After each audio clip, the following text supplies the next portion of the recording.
Sinjuri, nilqakom għall-aħħar sessjoni ta' din il-konferenza interessantissima illi kellna l-pjaċir insegwu llum. U il-tema ewlenija ta' din is-sessjoni aħħarija hi personaġġi fuq li tinanna venut fl-Amerika ta' Juan Mamo. Jiġifieri se nitkellmu fuq individwi kif smajna dal-għodu ħafna minn dawn l-individwi huma tipoloġiji iktar milli individwi per se. U allura wieħed irid joqgħod attent għall karatteristiċi tal-individu li għandhom messaġġ li jmur lil mill-individu fil-fatt.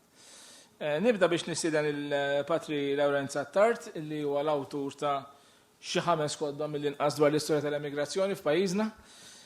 U l-tema tiegħu hija l-immigrant Malti bejn l-1918 u l-1930 fil-ħsieb ta' Juan Mamo.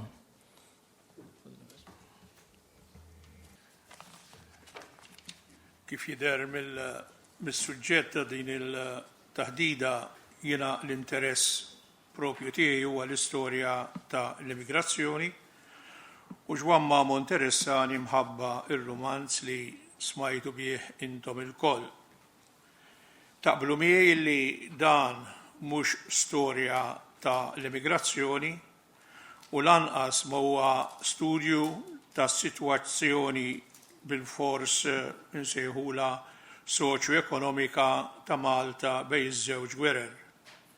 Fil-fatt jiena nħares lih bħala espożizzjoni tal-ħsieb tal-awtur dwar grupp ta' żgħażagħ li minnhom il-qatt kien f'pajjiżna li ġielhom iħarsu il-barra mill-raħal tagħhom u minn art twelidhom. Iż-żmien ta' bejn iż-żewġ gwerer kien żmien diffiċli ħafna. Id-Depression Amerikana u l-waqa' tal-stock market ġabet dbatija kbira mhux biss fl-Amerika imma fid-dinja kollha u donna l-istorja tħobb tirrepeti ruħha.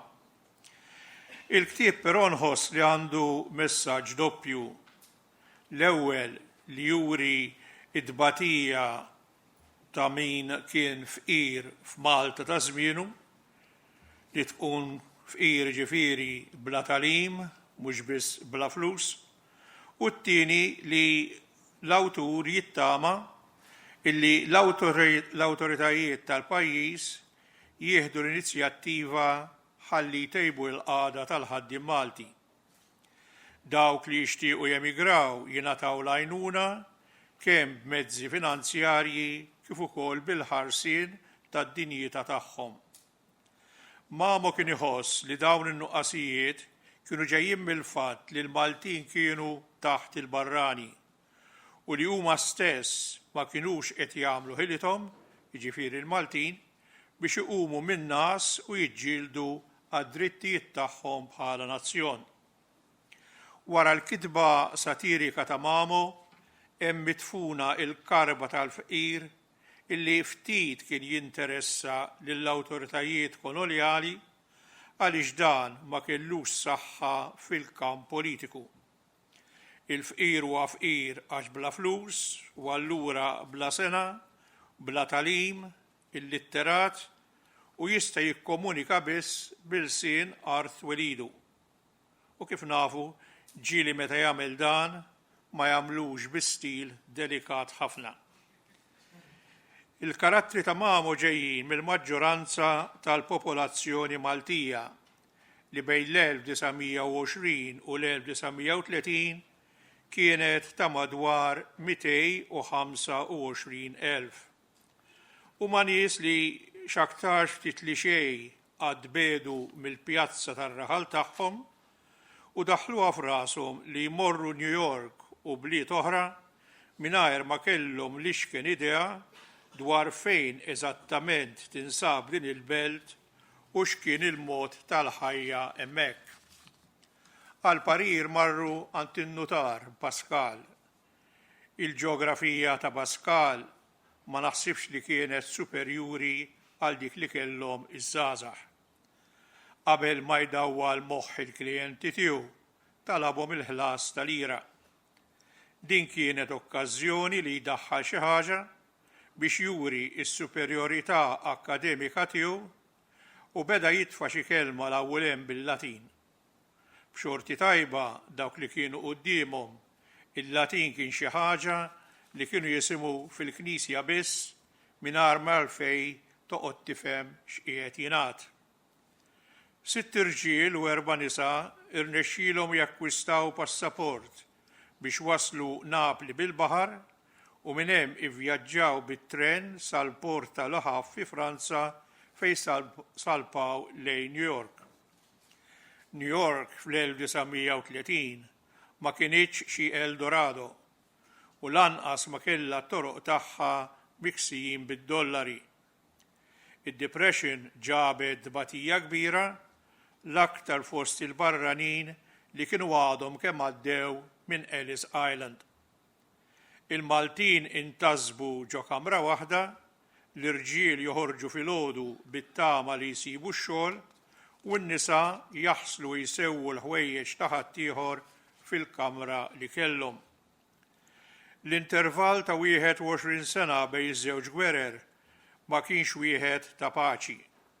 Ebu 3 imperi, dak tal-Awstrija-Ungerija, tal-Gżar tar-Russja u tas-Sultan tal-Ottomani.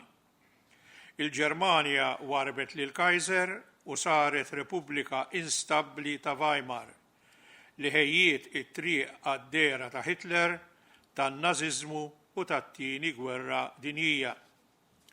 Fl-Italja der il-faxxiżmu ta' Mussolini. Inkwiet bħal dan ħawwat l-ekonomija tal-Ewropa u bekk il-ħajja għoliet ferm u l-qatt xteret ma' kullimkien. Kemm ir-rifjuġati kif ukoll l-emigranti kienu jgħoddu mal-miljuni. L-Istati Uniti ħarġet bħala l-aqwa potenza fid-dinja u għall-bosta Ewropej it-tama tagħhom kienet li jfittxu xogħol u libertà f'dak il-pajjiż. Dan il-kurrent laqat lil Malta wkoll. Qam inkwiet fit-tarzna tant li fl-1917 il-ħaddiema urew kuraġġ kbir meta rvellaw kontra l-Armiral għax talbu titjib fil-pagi u fil-kondizzjonijiet tax-xogħol. Xhieda oħra tar-rabja tal-Maltin kienu l-irvellijiet tas-7 ta' Ġunju tal-1919. L-għajta ta' kulħadd kienet kontroll fil-prezzijiet kif ukoll ir-rieda tal-Maltin biex tinħall il-morsa kolonjali sabiex il-poplu ikollu sem serju fuq id-destin tiegħu. In-nazzjonaliżmu Ewropew beda jinħass fost il-Maltin ta' kull klassi kif jidher mill-kitba ta' Manuel Dimek u Juan Mamo fost l-oħrajn. Juan Mamo kien wild il-faqar, ħila akkademika ftit kellu, iżda kien naturalment intelligenti. Fehem il-miżerja soċjali ta' żmienu, fejn l-injoranza kienet iġġib apatija u miżerja. Kien wieħed minn dawk li l-arroganza ta' żmienu kienet tidentifika bħala il-baxx. Il-baxxi kienu l-emarġinati fis-soċjetà u meqjusa wkoll bħala ulied il-kastig. Kienu nies bla skola, ħafna drabi bla manjieri, għall-awtoritajiet kolonjali u għal dawk il-Maltin li soltu jiddefsu magħhom, il-klassi l-baxxa kienet piż żejjed fuq il-pajjiż li wara kollox kellu bżonn biss dawk li kienu meqjusa utli biex Malta taqdi xogħla bħala bażi strateġika fil-pjan imperjali. Skont Casolani, l-emigrazzjoni kienet tgħin biex nies bħal daw ifittxu jħallu l-pajjiż u fl-istess ħin jgħinu ħalli fil-kolonji tal-imperu jiżdiedu dawk li kienu meqjusa bħala leali lejn il-kuruna. Kien żmien meta il-Bolxeviżmu wara komuniżmu u soċjaliżmu ġibet miljuni ta' ammiraturi l-aktar fost il-ħaddiema. Mamo kellu simpatija mal-politika tax-xellug għax kien iħoss li din kellha l-qalba il-ġid tal-batut. U ma kien sinjur, kien missier ta' 9 tfal.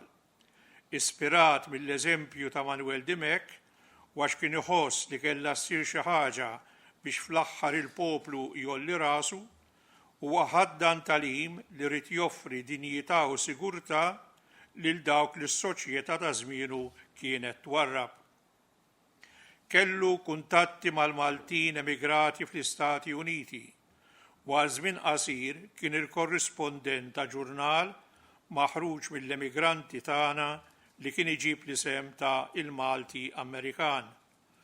Din ir-rabta ma' dan il-ġurnal li kien joħroġ f'Detroit fl-1922 minn ċertu Joseph Attard ġabitlu l-inkwiet minħabba ittra li Mamo kiteb lill-Attard u li kienet iġib id-data ta' 8 ta' April tal-istess sena.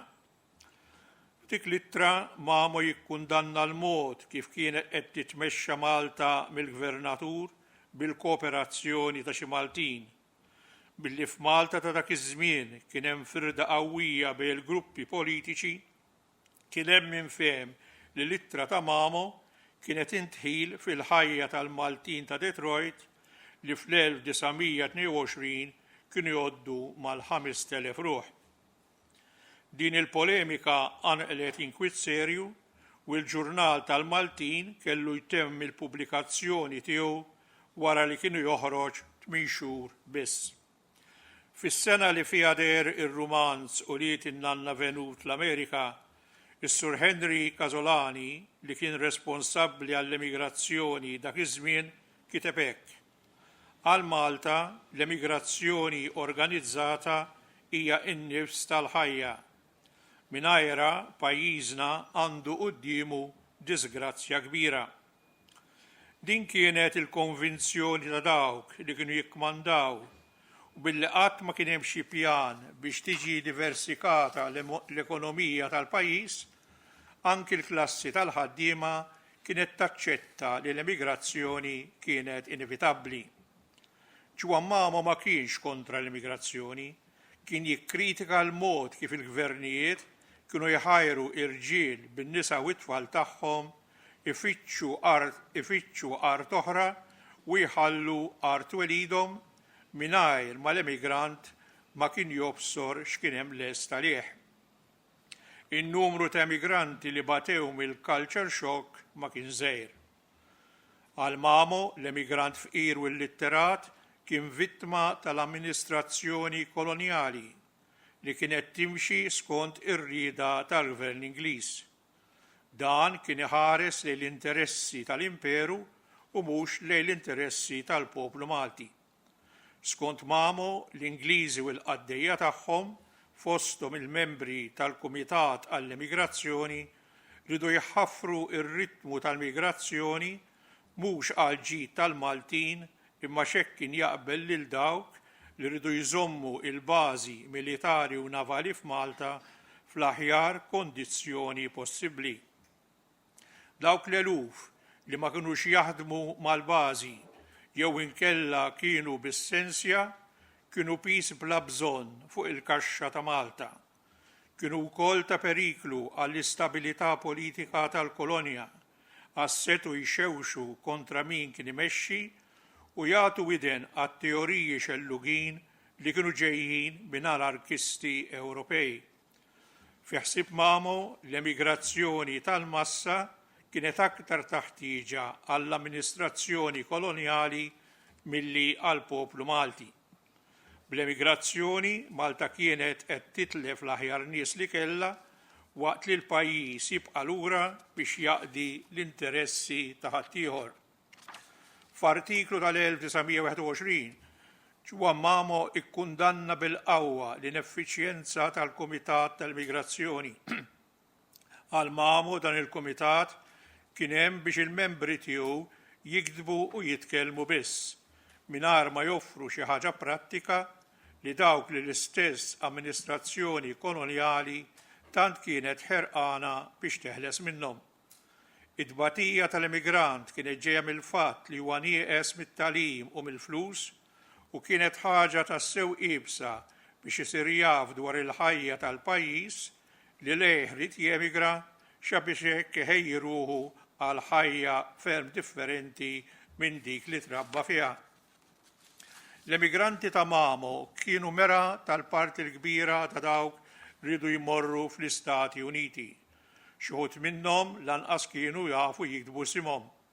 Kelma bl-Ingliż ma kinux jafu u manjeri kellhom ftit li xejn. B'xorti tajba il-barranin ma kinux jifhmuhom meta jitkellmu bejniethom. Kienu nies bla sena, bla flus u bla ħbieb. Kienu vittmi ta' bosta preġudizzi l-aktar minħabba l-fatt li l-Amerikani la kellhom idea dwar Malta u lanqas dwar il-Maltin.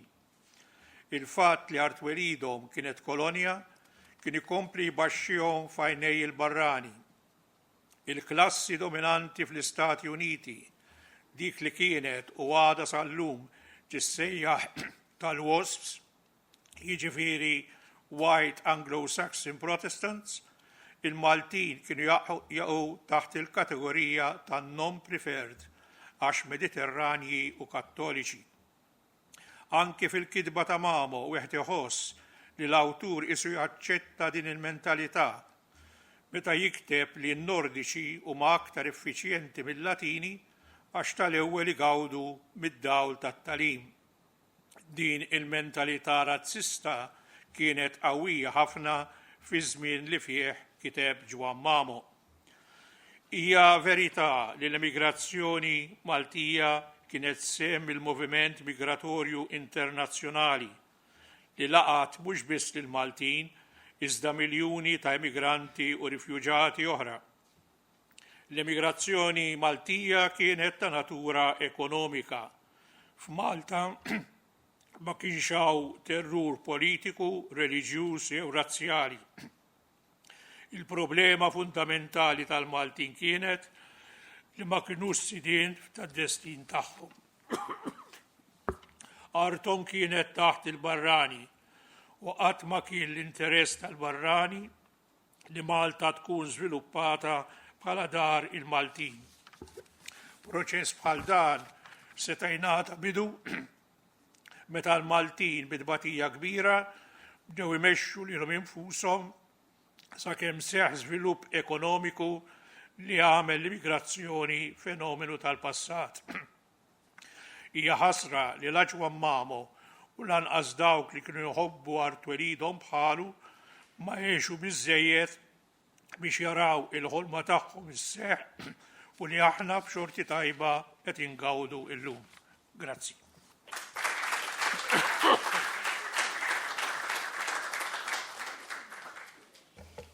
Grazzi Father Lawrence Attard ta' dak il-komunikat. Jiena għandi paġna noti fuq, però ma nixin ovvjament biex niddiskutu. Nistiden issa lil-Dr. Charles Sherry, li huwa tabib speċjalizzat fin-neuroscience, illi se jiddiskuti il-Ġwan Mamo u l-univers mediku xjentifiku ta' żmienu. Dr. Sherry. Ma importax imbaxxu ftit id-dawlu x'ħan uża daqsxejn stampi mhux ħażin, allura jkun iktar faċli għalikom li tkunu tistgħu taraw u ssegwu dak li nkun qiegħed ngħid.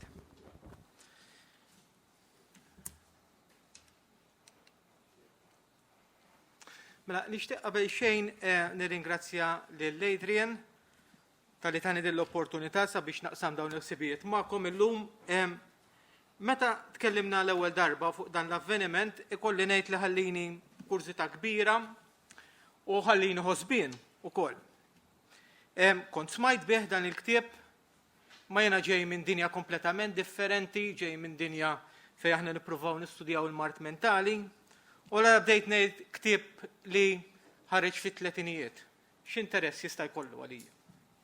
Però li nafu għali badda l-ktieb rajt 4 linji u litteralment ma tlaqtux minn idejja u ħadtu miegħi kull fejn mort, anke barra minn Malta, però mhux l-Amerika. Hemm wisq x'wieħed jista' jgħid fuq dan il-ktieb bla dubju huwa rakkont affaxxinanti, però azzardus għal żmienu, fizzjonali imma reali u xi kultant anki dantesk.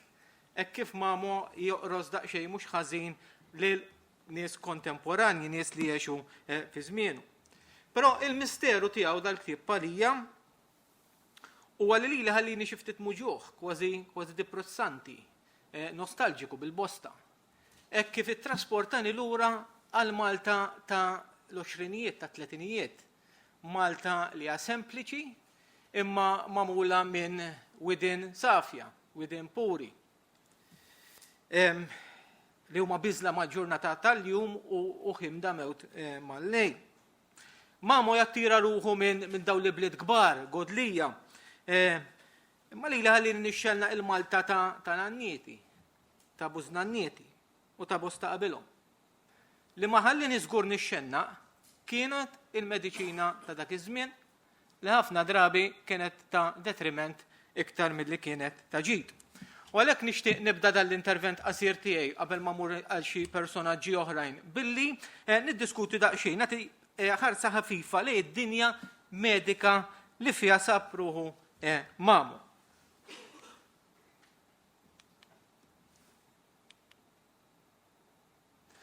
Mamo għex ħajja jew Mamo għex fi żmien vera interessanti għall-mediċina. Fejn saru skoperti importanti li tejbu l-għajxien u saħħa tal-bniedem. Hekk kif Mamo fetaħ għajnejha għall-ewwel darba fl-1886 persuna kienet tgħix medja ta' 42 sena. Hekk kif Mamo għala għajnejha l-aħħar darba persuna kienet tgħix medja ta' 62 sena.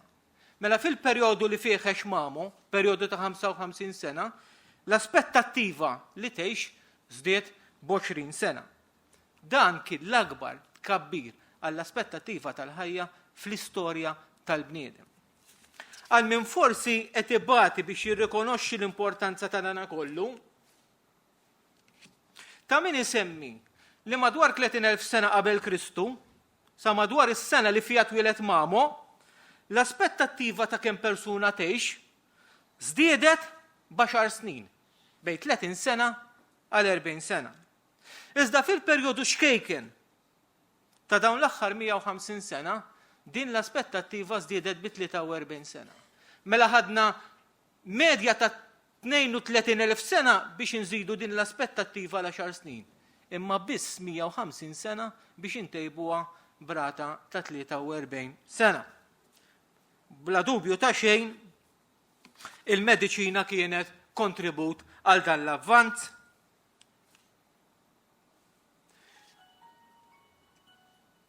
Tal-biża kienet ir-rata li bija tfal ta' taħt is-sena kienu jmutu, mal-bidu tas-seklu 20 14% ta' tfal ta' taħt is-sena kienu jmutu għal raġunijiet diversi, issa nidħol f'dawn aktar il-qudiem. Hekk ovvjament kif bdew jitgerbu snin din ir-rata tal-imwiet bdiet tonqos sew kif qed taraw mill-grafika ta' hemmhekk. Ir-rata li bija n-nisa kienu jmutu waqt il-ħlas kienet ukoll xi ħaġa li tbeżżek, kienet konsiderevoli ħafna. Fil-fatt mal-bidu tas-seklu 20 kważi 1% ta' dawk in-nisa, ta' dawk l-ommijiet li kienu kollhom il-ħlas kienu jmutu. Din kienet rata għolja u ġeneralment mat-telfin tal-om dejjem ikun hemm it-telfin tal-wilt. Raġunijiet kienu ovvjament diversi, imma waħda mill-iktar raġunijiet prinċipali kienet in-nuqqas tandafa l-ħlas kien isir ġeneralment fir-residenzi privati tal-individwi minn nies jew mejjuna minn nies li ma kellhomx preparazzjoni professjonali, din kienet iġġib magħha ħafna infezzjonijiet kemm fit-trabi u anki ovvjament fil-parti ġenitali tal-om.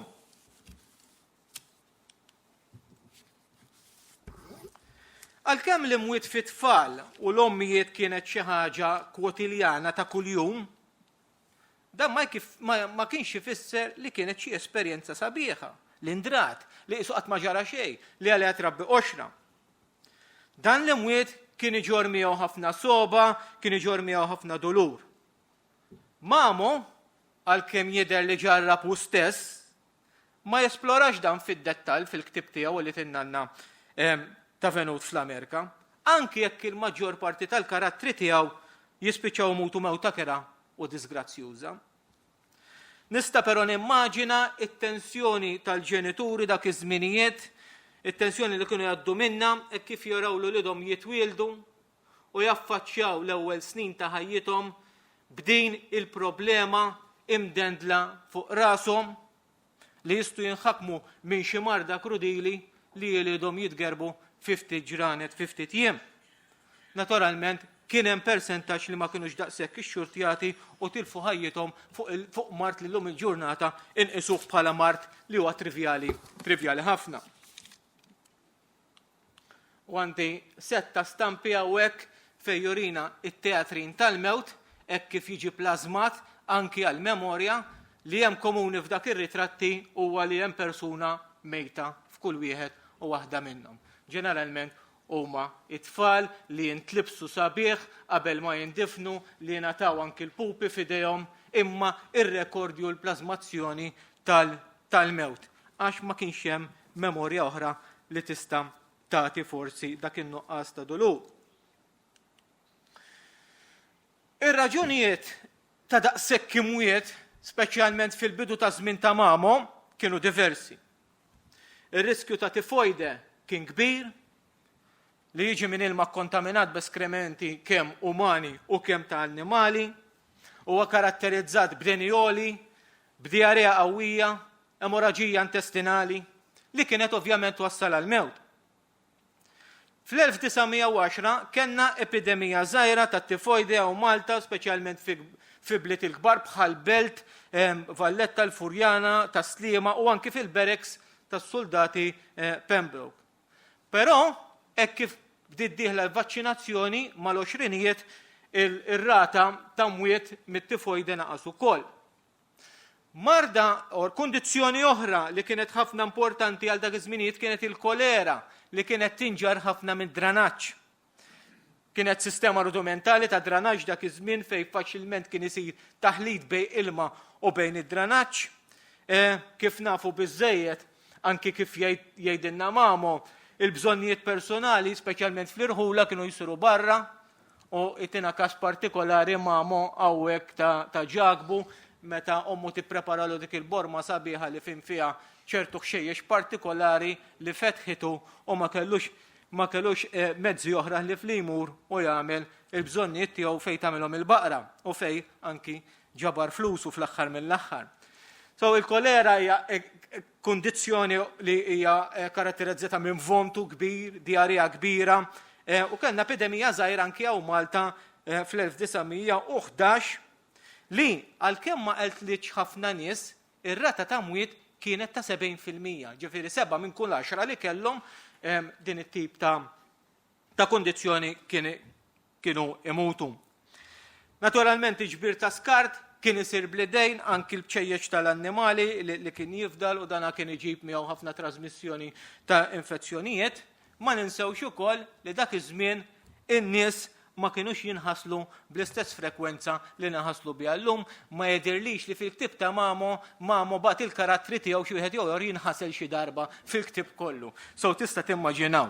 Għalhekk il-mikrobi kellhom xalata kbira biex jimmultiplikaw fuq din l-individwu, letteralment l-individwu kien jiġi bomba mikrobioloġika lesta li biex tinfetta lil min kull imiss magħha. Naturalment kien hemm nuqqas kbir ta' għarfien minn nies fid-dinja tal-mediċina, fit-tobba, għarfien antikwat li mhix dejjem kien ibbażat fuq fatti xjentifiċi u kien iktar faċli li tmut minn taħt idejn it-tabib milli bil-marda per se. Fil-fatt milli jidher Mamo ma tantx kien impressjonat tajjeb ħafna fil-pożittiv mit-tobba u m'għandix dubju li kellu raġunijiet tiegħu. Fuq l-aktar mart li jwaħħax li jġib stigma diżunuru għaġeb il-mart mentali, Mamo ma jsemmi xejn fil-ktib tiegħu. Mart li dejjem ġab miegħu terminoloġija negattiva, diskriminatorja, kemm fuq l-individwu u anki fuq il-familja. Terminoloġija bħal tal-qamar għal meta tik epilepsija, jew inkella żmagat għal persuna bid-demenzja, jew inkella miġnun għal persuna skizofrenika. Mart però li ma jaġġibx biss li tinnanna ta' venut, imma kien jaġġeb ukoll l-orrif tal-mediċina ta' dak iż-żmien. Dawn in-nies kienu jorbtuhom, isawtuhom, jaqfluhom fil-kantini, jaħsluhom bl-ilma kiesa u anki jtuhom tajja biex forsi jfejquhom. Kien madwar 10 snin wara li miet Mamo li vera bdiet l-ewwel rivoluzzjoni, l-ewwel mediċini għal mart mentali. Mamo ma laħaqhomx. L-użu ta' mediċina ħażina kienet xi ħaġa kwotiljana, rampanti. U ħantikom eżempju ħelu ħafna u 4 ritratti żbieq ta' mediċina li kienet tintuża dak iż-żmien, sigaretti għall-ażma. Sigaretti għal min għandu s-sola. Però l-iktar wieħed li jolqtok huwa dak ix-xiropp hemmhekk għas-sola li kien jintuża ħafna fit-tfal li kien kompost mill-alkohol, mill-kannabis, mill-morfina u minn affarijiet oħra. Ma kellix dubju li t-tfal jikkwitaw mill-ewwel.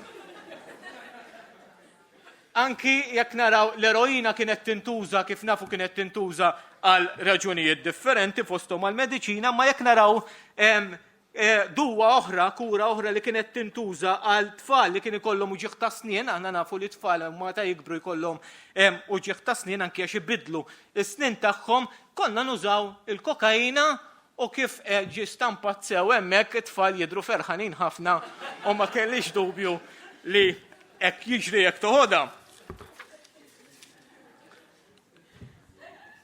Il-kirurġija kienet għadha rudimentali ħafna, l-odda kienu għadhom rudimentali wkoll l-odda kienu jintużaw, l-isterilizzazzjoni ta' din l-odda ma kienx issir dejjem kif suppost, allura l-infezzjonijiet kienu kbar, infezzjonijiet naturalment li waslu għal-mewt għax inti qed tinvadi il-ġisem, ma ninsewx li l-ewwel antibiotiċi bdew deħlin, l-ewwel antibiotiċi effettivi kolli ngħid bdew deħlin fl-erbajnijiet. Ġifieri ma kienx ponem possibilità li ċertu infezzjonijiet tista' tilħaqhom b'dan it-tip ta' mediċina. L-anesteżija kienet ukoll għadha fil-bidu u ħafna drabi li kien jiġri u li l-pazjent kien imutlek fuq il-mejda fuq is-sala operatorja tiegħek mhux imħabba l-kundizzjoni, mhux imħabba x'għamiltlu, imma mħabba l-ammont tal-oppju li tajtu. Naturalment kien hemm dik li ma jsejħha l-ignoranza ta' poplu sħiħ l-użanza li tobżoq barra. Sfortunatament għadna narawha anki llum il-ġurnata di jew inkella li toħmod fil-komma tisselma ħafna wkoll dawn kienu użanzi komuni ħafna dak iż-żminijiet u kif tista' timmaġinaw dawn huma portaturi ta' mart, speċjalment meta il-ġlekkijiet tagħhom u l-libisi tagħhom ma kinux jibgħatuhom dry cleaning daqshekk frekwenti. Kienu minn bad dawk li nataw li jintużaw, ikolli ngħid biex jingħataw pariri kif jitneħħaw l-ispirti, kien hemm dana it-twemmin anki komuni fil-massa dak iż-żmien li l-mart kien ġej minn spirti ħżiena tantu hekk li xi ftit żmien qabel Mamo kienu għadhom isiru trapanazzjonijiet fil-ras fejn inti tittaqqab toqba fir-ras biex joħorġu l-ispirti ħżiena. Jew inkella tal-vini jew l-arterji t-tobba kienu jagħmlu għadi, kienu frekwenti ħafna biex mad-dem joħroġ ukoll il-mart. Naturalment iċ-ċarlatani issibhom dejjem u ssibhom kullimkien, issibhom anki fi żmien nadaw jiena għalija hekk interpretajtu t-tabib Slaw Midilka li huwa ċarlatan għalija nies dawn ma nies li jifhmu f'kollox u ma jafu assolutament xejn, ħafna tlabli fil-vojt li ma jserraf assolutament għal xejn li ħajtu l-reliġjon u l-mediċina bażikament f'borma waħda. Ma kienx hemm dubju li l-faqar, il-ġuħ u l-malnutrizzjoni kien fattur importanti ta' ħafna mart u ta' ħafna deżolazzjoni, kienu propju anki ħabba dawn ir-raġunijiet li l-Malti nfittxew li imorru barra minn xtutna kif marru anki popli oħrajn f'moħħi jiġi l-poplu Irlandiż wara il-marda tal-patata, pereżempju. Il-numru ta' tallaba kien bil-bosta kif anki jixdu l-istoriċi tagħna, familji b'ħafna tfal anki Mamo kellu 9 u għalhekk bil-forsi tkun fqir għax ir-riżorsi tiegħek ġiġa huma limitati u diffiċli ħafna biex testendihom aktar. Il-welfare state ma kienx jeżisti, la children's allowance, la pensjoni għar-romol, laqqas pensjoni għall-età, l-ebda tip ta' għajnuna mill-istat, rid fendi għar-rasek tajba jew ħażina.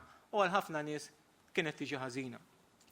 Billi il-popolazzjoni kienet qed tikber u il-mart kontaġġuż ma kienx qed jonqos daqshekk drastikament kienet xi ħaġa komuni li l-isptarijiet kienu ffullati ħafna. U inti meta jkollok iffollazzjoni ta' pazjenti għandek riskju ħafna ikbar li jkollok trasmissjoni ta' mart. Barra minn hekk min kien jiflaħ ħallas kien jieħu l-kura tiegħu id-dar. Kien jiġi tabib għandu id-dar. Jekk dan kienx vantaġġ jew le. Għandi id-dubji tiegħi naturalment, imma l-bosta nies li tmur l-isptar hija sentenza ta' mewt. Li minn hemm se toħroġ ġewwa kaxxa magħluqa merfuħ minn 4 irġiel.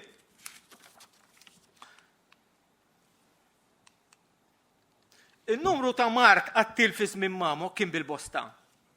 Forsi marda li kienet twaħħax il-maġġor parti tan-nies kienet it-tuberkulożi li kienet kemm is-sinjur u kemm il-fqir, l-istorja mimlija b'epidemiji ta' tuberkulożi li ħallew mijiet ta' eluf jekk mhux miljuni ta' vittmi warahom hija trasmessa minn mikrobu kienet ukoll tissejjaħ il-marda tal-konsumazzjoni għax kienet tikkonsmak bil-mod, kienet iġibek fix-xejn.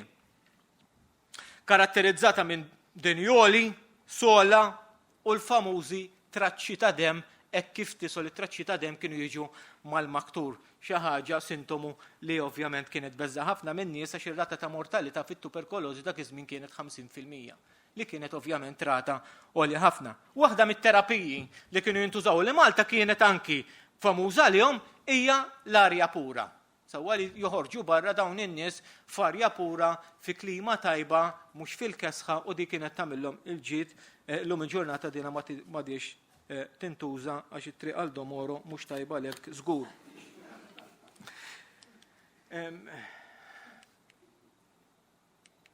Is-sola konvulsiva kienet ukoll qattila speċjalment fit-tfal ta' età żgħira karatterizzata għal min forsi jiftakara di minn sola violenti, laqasi sola qawwija, sola violenti ħafna. Tanti violenti li kienu jaħsbu li qed ituk attakk epileptiku għalhekk konvulsiva. Xi kultant tant kienet violenti is-sola li kienet tiksirlek anki l-kustilji, speċjalment fit-tfal, meta l-kustilji jkunu għadhom qed jiżviluppaw jkunu għadhom ħalib. Ma' 3-in-1 din għal-kondizzjoni bdiet tinqata. Marda qattila oħra kienet il-gastroenteriti, għada qattila anki llum il-ġurnata, speċjalment fl-anzjani u speċjalment fit-trabi postijiet pajjiżi sottosviluppati, karatterizzata b'vomtu diarrea qawwija, l-ġisem jibda jitlef l-ilma, jibda jitlef il-materja, il-minerali, jiġi dehydrated ħafna u l-persuna tmut. Il-polio kienet xi ħaġa partikolari wkoll kienet marda partikolari għal fatt li kienet beżza ħafna nies. Il-polio kienet kondizzjoni antipatika ħafna. Jekk ma kienx toqtlok, kienet timmankak. U kienet timmankak b'tali mod li ma kienx tkun tajjeb inti għal xogħol manwali. U dik hija sentenza ta' mewt xogħol manwali, ma tkunx tajjeb għal xogħol manwali għal poplu ġenerali għal massa fi żmien mamo, dak ifisser li ma tafx kif se taqla il-ħobża ta' kuljum u kienet xi ħaġa li tbeżza ħafna. It-trakoma li hija kondizzjoni tal-għajnejn li fiha titlef id-dawl kienet ukoll xi ħaġa popolari dak iż-żmien għada popolari anki f'pajjiżi fl-Afrika.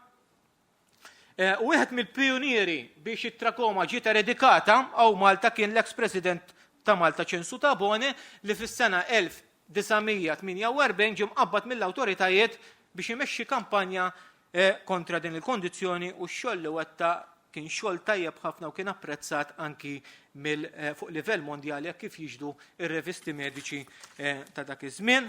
Mhux se nidħol fid-dettall fuq il-kondizzjoni ta' din il-bruċellożi li hija marbuta ħafna mat-tabib riċerkatur Sertem Iżammit li se ngħidu li kienet kondizzjoni komuni ħafna, kontaġġjuża ħafna li tiġi trasmessa mill-ħalib jew inkella laħam infettat. Il-ħalib ħafna drabi kien il-ħalib tal-mos billi kienu joħdu il-mos direttament għand in-nies partikolari jaħelbu fil-preżenza tan-nies viċini tar-residenza. Il-ħalib ma kienx jiġi pasturizzat u dan it-tip ta' mikrobu kien għalhekk jiġi trasmess faċilment. Però fi żmien Mamo saru avvanzi kbar. ma rridux inħallsu biss lejn negattività, imma rridu nħallsu wkoll l-avvanzi fil-mediċini li saru, avvanzi importanti jkolli ngħid, fil-mediċina li saru fi żmien Mamu. L-istudju tal-mikrobi kien fl-eqqel tiegħu fi żmien Mamu. Sibtek ħatejd li ftit iktar tard fil-verità. L-istudju tal-mikrobi avvanza ħafna, l-X-rays, eċetera, ma l-iktar importanti kien il-vaċċini li ħafna minnhom ġew żviluppati dak iż-żmien.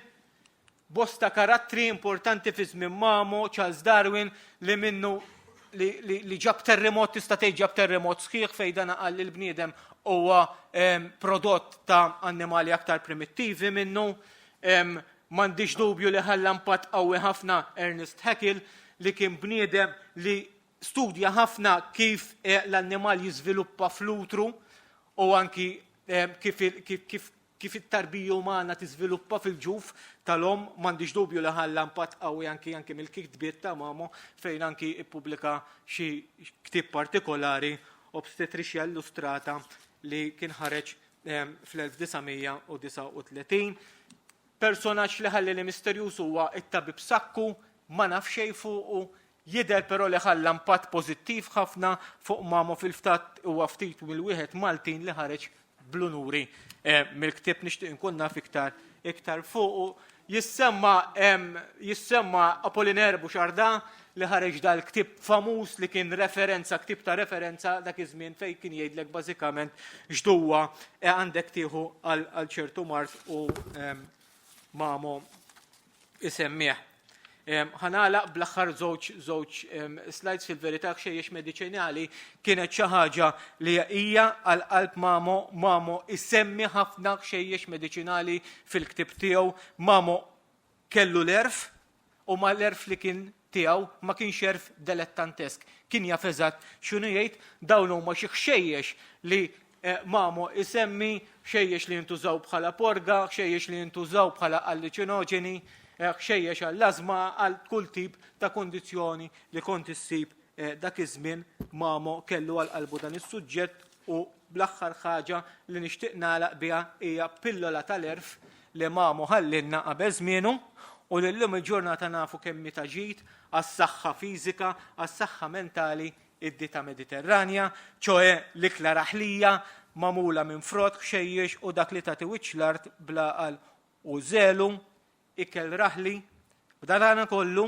dan li kelli uħut li seħulu f'qiru jiena nsejjaħlu għani, għax naturali, meta fid-dar ma jkunx hemm minn kwiet mart jew għali huwa lena u li jagħti s-saħħa. Grazzi lilkom u saħħa.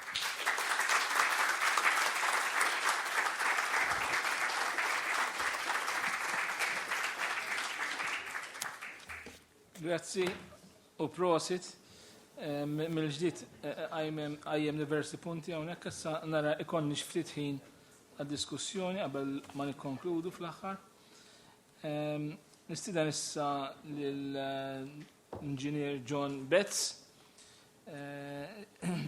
li se jitkellem dwar il-frabka tan-Nanna Venut. Grazzi, Prof. Mela, ma nafx kif irid inħabbata mal-pilloli tal-kokaina, ġifieri. Fis-sens terġaw tqis fil-konfront ta' terminoloġija bħal u tikkorreġunix. Proto-postmodernizmu, pleonazmu u intertestualità u rableżjana u eċetera, eċetera, jena tinħoss isni xi girgor, isni xi arma u żarma hawnhekk. Jien mitluf. Jiena inġinier u forsi da min nipprova nispjega jekk nifhem jien stess għalfejn hawn inġinier hawnhekk preżenti. L-ewwel risposta hija għaliex Adrian hawn jitħaq daħħalni f'dal kredu. It-tieni waħda hija għaliex fl-opinjoni tiegħi mingħajr l-inġinjerija ma kienx ikun hawn dal-ktieb. Sewwa, hekk noħloq punt forsi li tiġa kontroversjali, imma forsi ħanipprova nispjega wkoll għaliex. Sewwa.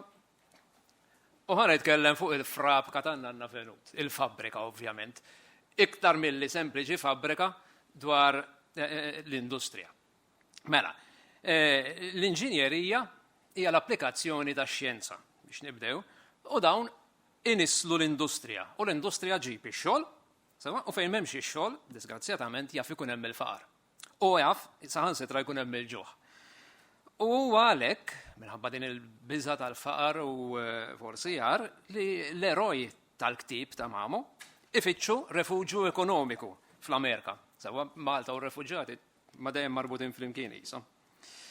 U allura Juan Mamo nistgħu nqisu ovvjament bħala l-awtur tal-ktib missier il-personaġġi, nannithom hija Venut, semmek nafu, ommhom jiena naħseb li hija l-industrija li toħroq il-kuntest li toħloq it-tema tal-ktib li hija l-immigrazzjoni f'dan il-każ, waħda mit-temi insomma suq.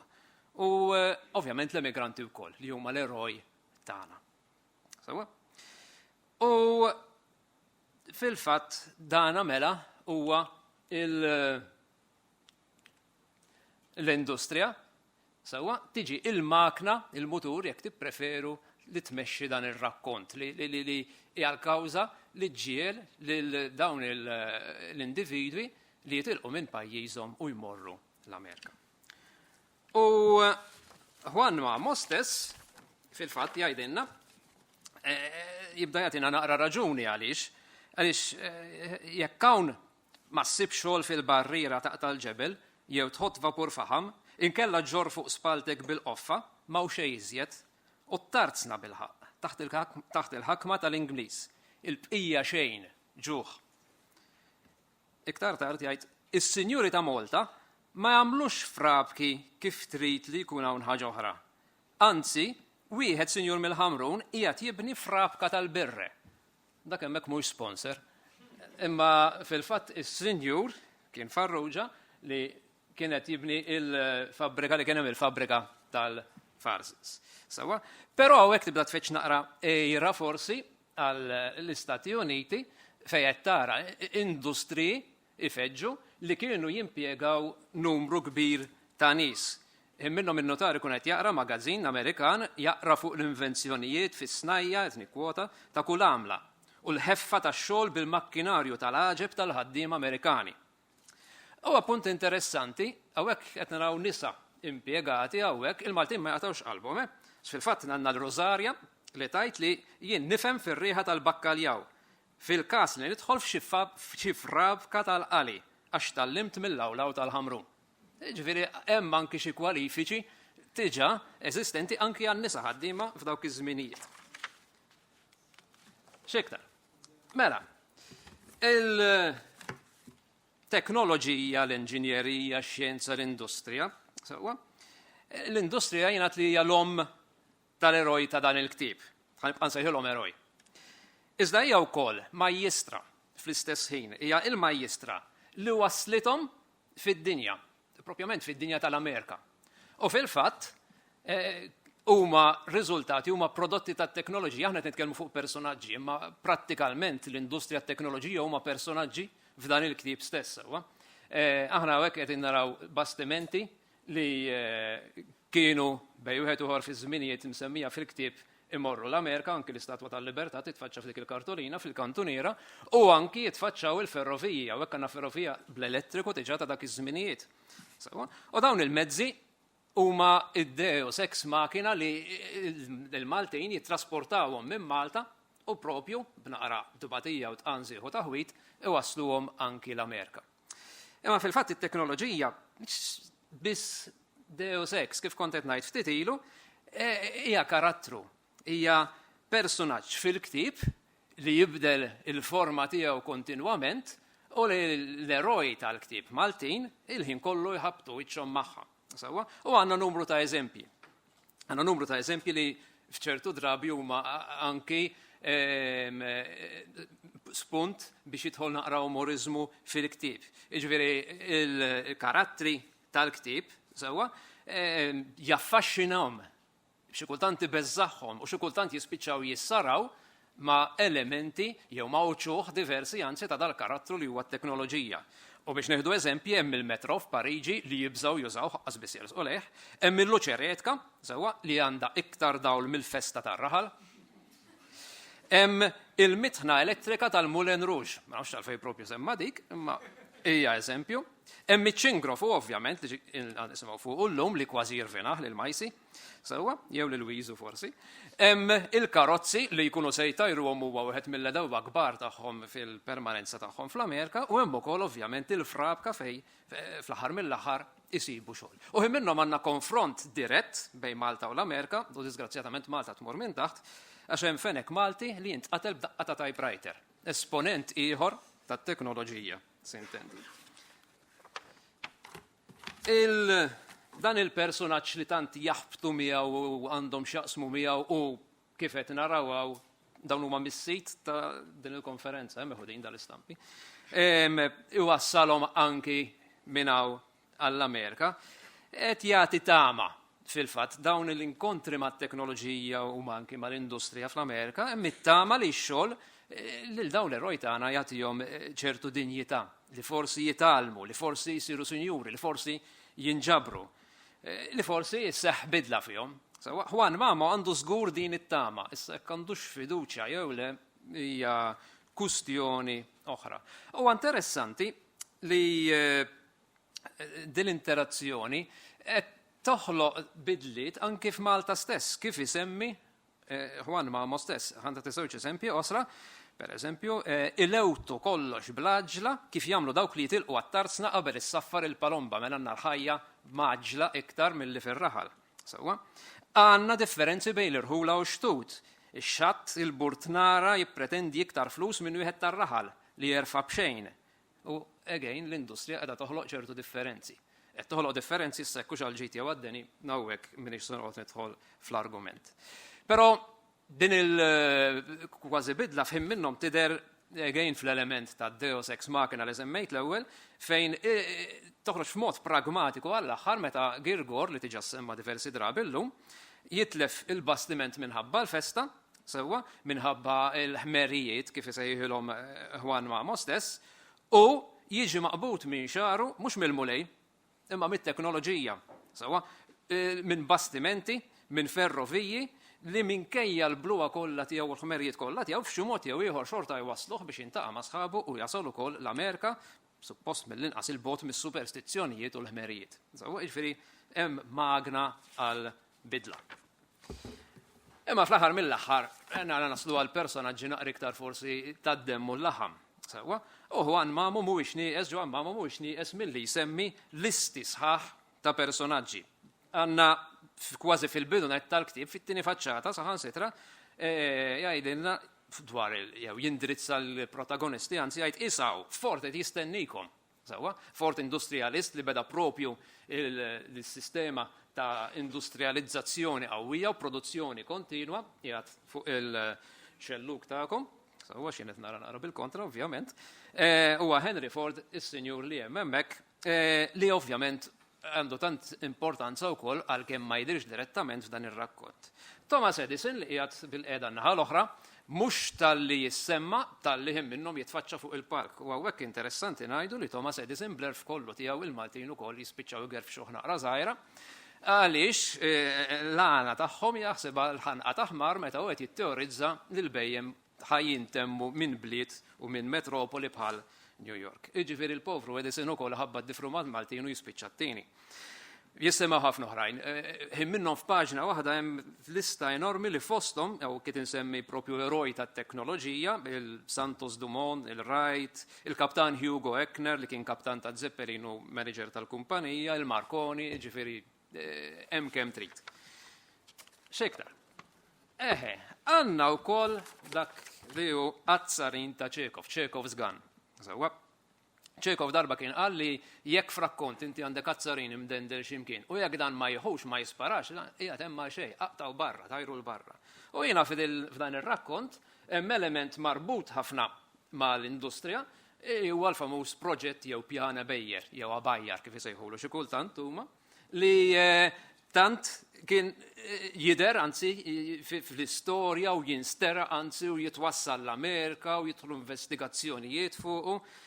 U tibqa xi kultant bid-dubju jekk hux se jieħu dal-azzarin jekk hux se jispara xi ħin jew ieħor. Pjana bejjer kien proġett kien ħolma biex ngħidu hekk ħolma li il-gvernijiet joħolqu regolarment li tfisser industrializzazzjoni, diversifikazzjoni, avvanz, edukazzjoni, eccetera. Probabbli Bejjer kien jixtieq li din il-fabbrika li qed narawha fil-fatt tkun x'imkien pereżempju ħal Ormi Malta. Għaliex le?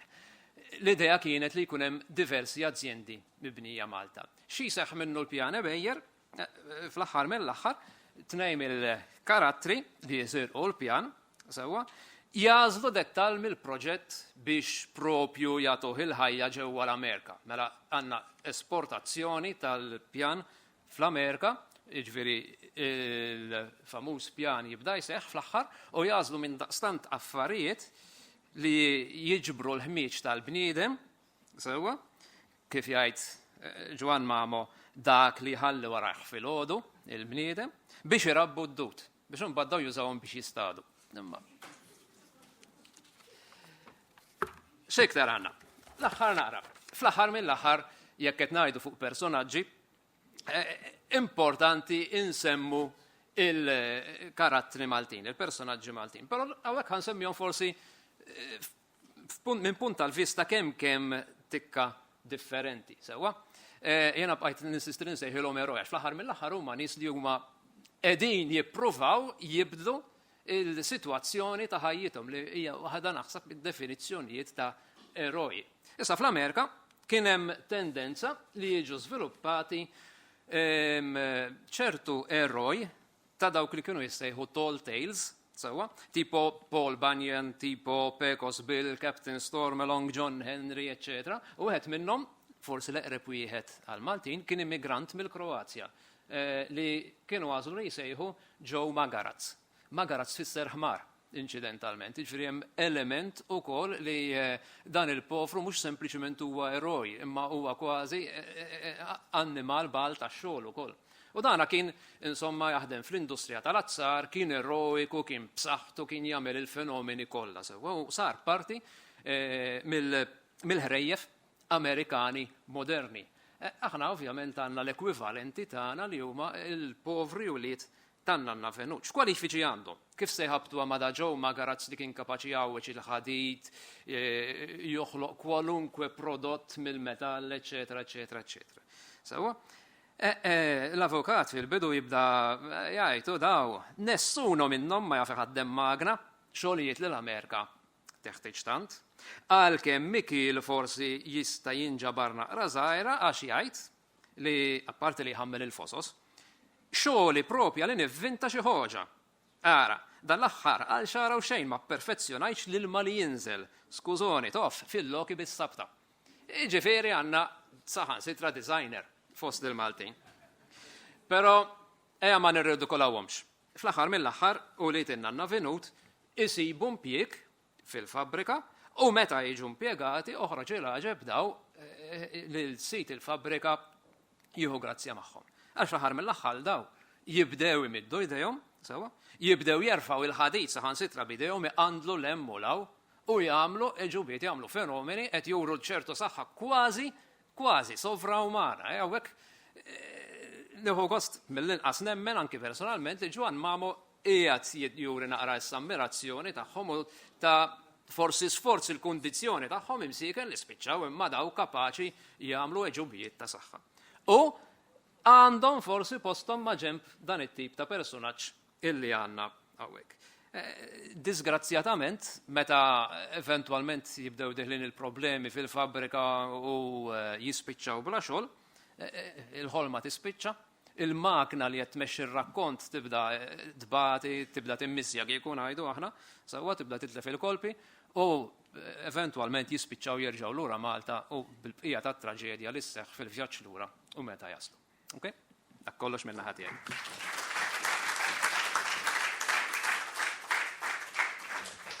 Grazzi ħafna, Dr. Betz. U nistiden issa lill-Professur Raymond Manjon biex jitkellem dwar flin minn tamamu u forsi jibda fil-qasir ħafna biex jgħidilna min kien Dr. Sacco. Dr. Sacco huwa personalità naħseb in-nies tal-Marsa probabbli kienu jagħmlu lek reaction u jisimgħu ktajt Sacco huwa politiku li tal-post-Second World War, speċjalment, imma anki kienu wkoll fl-ewwel self-government personalità li huwa anki kombinazzjoni ħabib ħafna ta' diversi personaġġi li jsemmew fil-ktieb. Però rrid ngħid xi ħaġa oħra wkoll li b'mod ġenerali kellek raġun ħafna fuq li tkellimt, però meta tħares lej da żmien mill-lenti tagħna huwa vera li dak iż-żmien kienu lura, però viżavi ngħidu aħna l-1850, l-1870 kienu ħafna avvanzaw fl-ewwel self-government fis-sens li l-uniku naħseb żball li sar kien li ma nbenix l-isptar li tant kien ilu jitwiet minn żmien l-ewwel kunsill tal-Gvern elett, jiġifieri l-1849.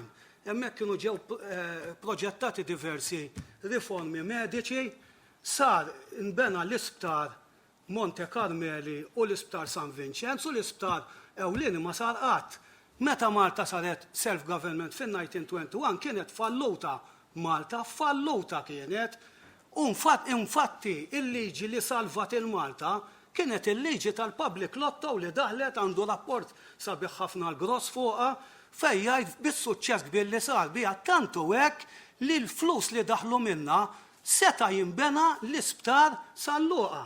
Ħalli għal imbagħad l-isptar San-Luqa dam jinbena minn 1930 damu san 1953 biex kien verament 23 sena ma ksirniex ir-rekord b'Mater Dei ta' kont qed naħseb li niksruh ukoll. Imma l-inqas sar l-isptar, dak naħseb kienet waħda mill-affarijiet li vera kellhom isiru ma sarux. Però fil-mediċin fejn jitlu l-pensjonijiet, il-pensjonijiet diġà kien hawn talhom fin-1927 saret il-liġi u fin-1905 kienet saret il-pensjoni tal-pensional establishment. Jiġifieri kienu qed isiru ħafna avvanzi Malta u wieħed irid jara daqsxejn anke l-korp leġislattiv biex jara kemm anke mill-aspett istituzzjonali konna qed navvanzaw. Però vera, konna għadna bil-Cottage Hospital ma kenniex is-Surgical Hospital Malta u fil-fatt Malta illum għandna familji b'6 avukati b'4 tobba, dak iż-żmien 3 familji biss li kellhom 3 tobba fil-familja ta' Sammut, ta' Robert Sammut li versifika l-innu Malti, ta' Dr. Tabone, il-President Emeritus, dilejt il-President Emeritus, u tal-familja Sammut, ta' Kili Sammut li kien mal-Constitutional Party, dawk it-3 familji li kienu, u kienaw il-familja Tabone, Sammut u ta' Debono, ta' Edward Debono, t-sejjiet ta' Edward, Missir Edward, Petru Paul, ħuħ Ġuzi u ħuħ Salvo, kienu 3 tobba l-bqija, il-mediċina Malta konna nħabtuha ma laqwa aħna l-MD kien jingħata fin-1901, ma ninsewx li bejn 1901 u 1907 saru dawk il-famużi for medical ordinances, jiġifieri avvanzi kienu qed isiru biex ma nħoddux ma nħoddux l-idea żbaljata li ma kienx qed isir avvanzi, imma kien hawn faqar intellettwali mbagħad fost il-grassroots dika iva. Issa jiena irrid nagħmel premessa però qabel nibda, jiena forsi mhux għandi vantaġġ iktar minn ħadd ieħor imma fuq 3 punti irrid ngħid l-ewwel nett jiena kont naf personalment il-Gino Muscatazzo Pardi li jissemma darbtej f'page 95 u page 126. Jiena domt 10 snin immur għandu bejn 1973 kelli 13 sena dak iż-żmien sa 1983. Dort Malta prattikament ħratta miegħu biex niġbdu ritratti ta' kull ċimiterju li kien hawn Malta, fuq xi 130 jiena l-manuskritt għadu qiegħed għandi, nittama li nippubblika biex nuri r-rol tagħhom fis-soċjetà Maltija ħafna drabi nitkellmu fuq il-knejjes, imma ċ-ċimiterju wkoll kellhom funzjoni Malta u ċ-ċimiterju kienet waħda mir-raġunijiet għaliex il-mod kif kien isir it-tfin Malta kellna dawk il-koleri kollha li laqtu l-Malta fis-seklu 19, kellna 4 koleri mhux waħda ta' 1911 fis-seklu li għadda, fis-seklu 19 kellna 4, 1837, 1854, 1865 u 1887. U mietu bosta nies ta' 1865 biss, mietu mal-1800 ruħ li meta tqabbilhom inti statistikament mal-popolazzjoni ta' dak iż-żmien jagħmlu fuq 10,000 tal-lum.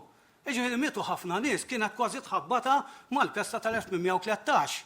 Tajjeb, però li rrid ngħid barra minn hekk barra jkontna fil-ġino ddiskutejt il-ktieb miegħu personalment, ġifieri nafu dan il-ktieb jien mill-inqas minn żmienu u ddiskutejt ħafna mill-personaġġi. It-tieni nett jiena bħala persuna li twilidt il-Ħamrun, għext il-Ħamrun.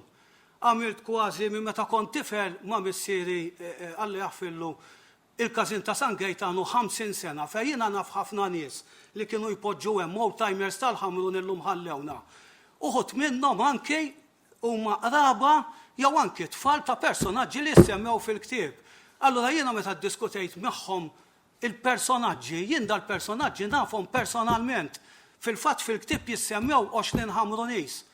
Li jien issa hawnhekk ħanurikom ukoll ritratt li jiena ma ġibt miegħi li huwa l-ewwel kumitat tal-Partit Laburista li qatt ma ġie ppubblikat dan ritratt tal-Partit Laburista fil-Ħamrun fl-1922 li ħafna mill-personaġġi li hemm fih li kienu mhux biss ideoloġikament laburisti, imma kienu anke attivi fil-Partit Laburista, isemmihom fil-ktieb.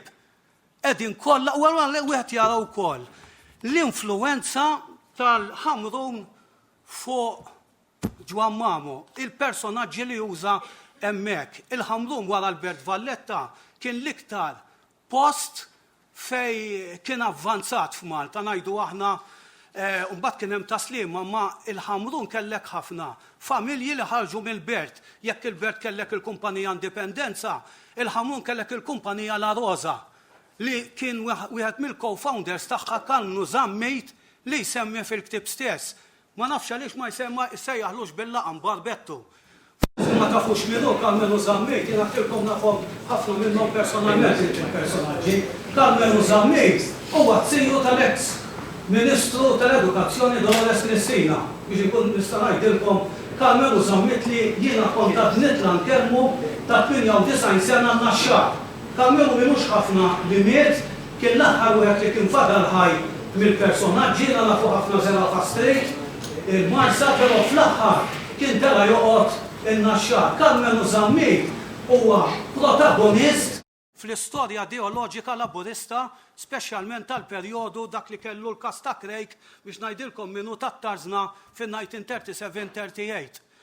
Però rrid ngħid ħaġa oħra li trid issir distinzjoni bejn grupp ta' persuni li jsemmi fil-ktieb u grupp ta' persuni oħra. Għandek l-uliet, dak li jsejħulhom l-uliet, u għandek il-flien, speċi il-Mr. So-and-so, l-lum huwa Mr. So-and-so xejn. Għax hu għandu 3 livelli ta' kif jitratta il-personaġġi. Għandu il-livell fejn il-personaġġ huwa in full name. Għandek jiġifieri il-first u last name tiegħu jekk mhux il-laqam ukoll. Għandek il-persuna fejn semmih forsi bil-laqam biss jew bil-kunjom biss, u mbagħad għandek il-persuna li jirreferi għalih mingħajr ma jsemmi xejn. Hawnhekk isemmi wieħed, laqqas biss isemmih jien naf minnu, jgħidlek li bena il-Ħamrun fl-1870 m'hemmx dubju li qed jgħid għall-peri ta' Egidio Lapira li kien in-nannu ta' Egidio Lapira li beda il-fakultà tad-dentristija fl-Università fl-1937. Tajjeb? Però punt ieħor li nixtieq nagħmel qabel insemmi xi personaġġi li dana m'hemmx dubju li huwa romanz. Dak li ġifieri bl-Ingliż ngħidulu novel, mhux novella story, imma romanz. Xi ħadd se jaħlu romanz pikarest ma jistax ikun għax romanz pikarest huwa by definition a fiction. Issa, huwa romanz storiku, fir-romanz l-ewwel net għandna żewġ dimensjonijiet. Għandna d-dimensjoni dik li ngħidula l-background, l-isfond. U għandek dik li ngħidula l-foreground li ħafna drabi huma l-karattri. All right, l-interplay ta' bejniethom, eċċetera. Fil-romanz storiku, fil-prinċipju, xi ħadd mit-tnejn ma jridx ikun reali. Jiġifieri jekk qed nitkellmu jiena fuq ta' 3 sartniet ta' Giuseppe Aquilina, il-background hija storika għax għandna 3 sartniet żmien l-ordni, żmien il-Franċiżi, l-Interrenju u żmien l-Ingliżi. Anke jekk hija mhux imsejsa fuq dokumenti imma fuq pubblikazzjoni.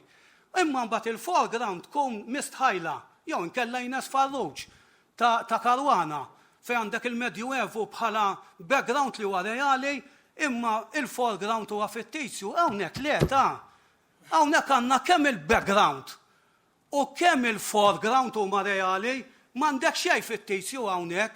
Hawnhekk għandek kollox reali. Nista' jien nislet ħafna eżempji biex nuri dan. Però fuq il-personaġġi li huwa semmi, naturalment ma kienx jafhom uħud minnhom direttament, u ħax iżbalji wkoll, anki f'xi laqmijiet, pereżempju, paġna 168 isemmi l-ixlongi tal-Ħamrun. Ix-xlongi ma kienx jeżisti l-Ħamrun, il-Ħamrun kien jeżisti x-xongli. Salvu Farrugia li kien joqgħod fin-1932 kien joqgħod ta' Santa Marija, u mbagħad fin-1939 niżel triq San Ġwan wara l-Knisja ta' San Gaetano.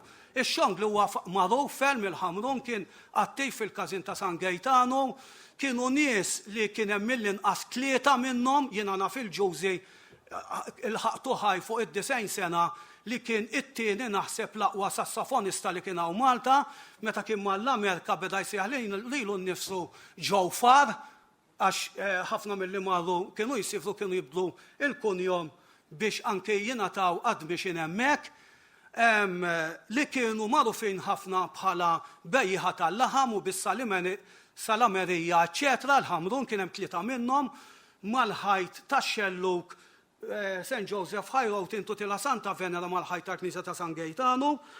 Kien hemm matrenza li jissemma fil-ktieb Agostino li huwa nannu tariċi matrenza li kienu tnej minnhom, wieħed minnhom da kien co-founder tal-Partit Laburista tal-Kamera del Lavoro.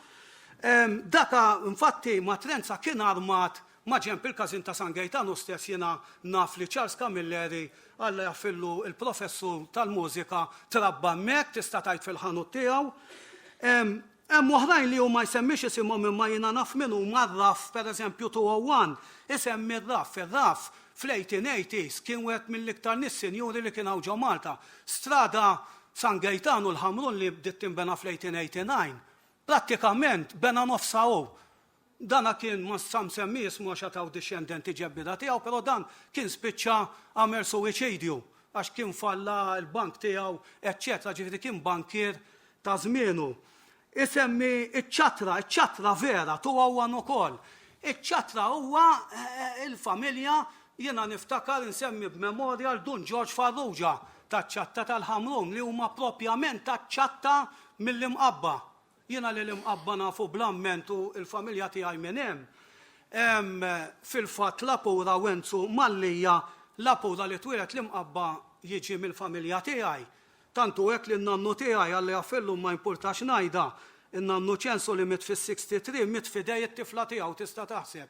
It-tifla tiegħu Doli jiena naf kont fortunat li kont naf li r-raġel tagħha ma kienet childless, kienu joqogħdu number 2 Victory Street il-Ħamrun triq ir-rebħa u niftakar lil Paulino Camilleri li kważi 100 sena jgħidli fid-dettall dan il-ktieb. Kien jafu bl-amment. Kien ir-raġel tat-tifla ta' Wenzu Lapura. Wenzu Lapura tafu minnu biżżejjed u għal-persuna li kien infermier fi żmien l-ewwel gwerra ħadem ħafna biex tinħoloq diġà kellu l-kunċett ta' trade union ħafna qabel in-1921. Tajjeb għax imbagħad it-trade unions f'Malta ħadu żvolta minħabba l-kunċett ta' TUC li daħal fis-Senat bħala parti mis-Senat fl-1921 bħala parti mill-bicameral system tal-self-government constitution fih dan il-Maltese government qed ngħid, jiġifieri il-parti interna tad-diarkija tal-kondominju.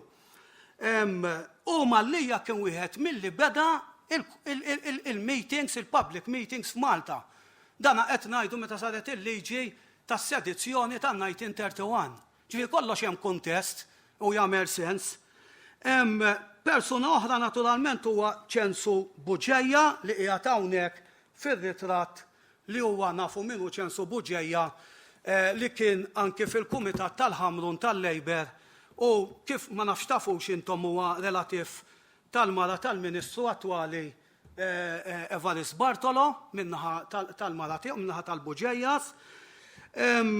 Jissemma interessanti ħafna Ċesarju vera għandu raġun huwa korrett fit-214 jgħid li hemm ċesarju u isemmiħ ukoll fit-217 u jgħid li huwa faħal. Infatti jiena niftakar l-anzjani jgħiduli dan ma jgħidix ismu huwa Walter Cesarju. Jiena fil-fatt ġibt ritratt tad-dar fejn kien joqgħod, għadha sal-lum teżisti Caesar House, il-Ħamrun. Dana kien hemmhekk kien hemm tipografija ta' Dukakis kienet magħrufa dak iż-żmien fit-20s. U dana Cesarju li huwa mill-familja Cesarju jiġi fil-fatt prim kuġin ta' missier iċ-Ċesarjijiet tal-Furjana t-Tobba, u għet minnom li miet ta' jritu karozza fi St. Tens Street. Dana Cesarju huwa raġel verament interessanti ħafna li kien attiv ħafna l-Ħamrun ukoll, anki politikament, u li kien ħabib ħafna kemm ta' Gianni Scerri, kemm ta' Ġwan Mamo u l-bqija li kienu jiltaqgħu il-Ħamrun f'ħanut li għadu jeżisti sal-lum li qiegħed hawnhekk, faċċata tal-Knisja ta' San Gaetano li kienet speċi l-smoking room ta' dak iż-żmien. Tajjeb, jiġri karattru reali ieħor. Gianni Scerri huwa wkoll familja li għadha teżisti fil-Ħamrun hawnhekk f'dan ir-ritratt ma jidhirxu, però jidher ħuh Wenzu Scerri li huwa ħuh. Dan qed nuri r-rabta tal-karattri li Mamo anki dik trid tiġi studjata sew kif kien hemm dan din l-interconnection bejn dawn il-karattri kollha u għaliex iffokhom fil-ktieb tiegħu għaliex naturalment isemmi ħula oħra bħal Ħalluqa fejn kien twieled, Ħall-Qormi, eċċetera. Però kemm interessanti li jsemmi wkoll il-Ħamrun b'din il-prominenza naturalment u għandu rabta mal-Ħamrun għaliex kellu anke l-ħanut tiegħu fil-kantonera ta' Triq San Tomas ma' Triq Kbira San Giuseppe. Isemmu wkoll il-fonk. Interessanti, ma nafx kemm daġi identifikat f'dak il-ktieb it-273. Il-fonk bħala fonk huwa kunjom Malta. U il-fonk kien joqgħod il-Ħamrun fi Triq San Gaetano, dana kien fidler, dak li bl-Ingliż jgħidulu fidler, dana kien għannej, kien anki joħroġ b'xi violini doq, eċċetera, dak iż-żmien. Aħna manna illum faċli ssib forsi ġob bl-internet u bil-cyberspace, eċċetera, dak iż-żmien jaqalaw xieklu. Jiena għalhekk nammiraħ isemmi n-nies bl-ispalla li kienu jaħdmu bl-ispalla x-xatt, jew inkella n-nies li kienu jkalkru l-faħam, jew in-nies daw kollha biex jaqalaw għejxin daw kienu jagħmlu minn kollox. Ġifieri kienu u dal-fonk kien hawn minnhom dak it was a job. Dak kien imur ħdej il-qorti il-fonk, attilju fonk, imur ħdej il-qorti joqgħod janni jdoq, joħorġu dawn il-flyers daw biex jannu l-ġurijiet li kien hawn Malta. Dana kien janni l-ġurijiet f'Malta meta saret is-serqa kbira tad-Dockyard fil-1948. All right, ħareġ ktieb kien dettaljat poeżija sħiħa dik li ngħidu la karme fuq dik is-serqa. Dak kienu jaqalaw il-flus bekk bħalma llum il-medja tuża jinnaf tagħmel il-blogs eċċetera. Dak iż-żmien anke kienu jagħmlu l-poeżiji eċċetera biex jibgħatu ċerti messaġġi. Però fuq il-fork isemmi karattru ieħor it-terribbil il-Ħamrun 175.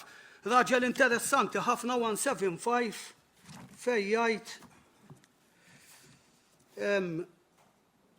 Gary Chute roġol sewwe ħafna jilbes fuq sidru medalja kbira fil-pilċissjoni bħat terribl il-Ħamrun f'Malta. Vera, it-terribl kien bniedem miż-żewġ Taljana, kien joqgħod f'Raddigu Street, kien miż-żewġ Taljana. Dan il-bniedem kien biex jaqla xiekol ma temnux kienu jagħmel da, ma kienx jaf it-Taljan, imma kien jipprova jmur jaqra minn fuq l-ambone tal-Knisja ta' San Gaetano bit-Taljan, imma ma' Taljan ma' feċ, Taljan makkaroniku biex ngħidlek, Taljan li kważi kien jivvintaħu.